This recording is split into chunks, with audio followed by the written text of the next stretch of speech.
السلام علیکم۔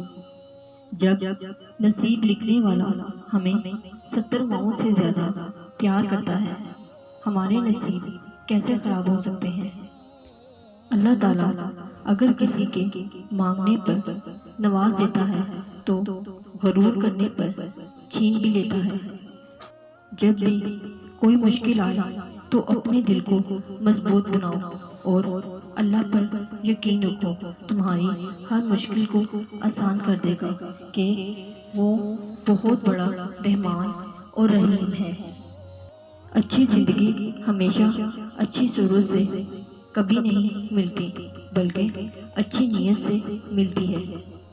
جو انسان کو کوئی بھی کام کرنے سے پہلے اپنے اللہ کو یاد کرتا ہے وہ کبھی بھی ناکام نہیں ہو سکتا۔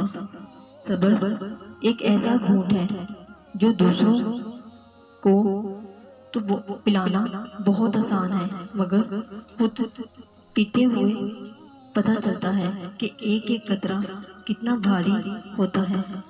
کوئی تم سے روٹھ جائے اور پھر وہی تم سے ملنے کو ترسے تو اپنے کبھی مت کھونا، کیونکہ تم سے زیادہ پیار کرتے ہیں۔ امیر المومنین حضرت علی رضی اللہ عنہ فرماتے ہیں، کوئی گواہی دیتا ہوں تو اللہ تعالیٰ کے علاوہ کوئی خدا نہیں ہے، وہ اکیلا ہے اور اس کا کوئی شریک نہیں ہے، اور وہ ایسا اول ہے جس سے پہلے کچھ نہیں ہے، اور وہ ایسا آخر ہے جس کے بعد کوئی نہیں ہے۔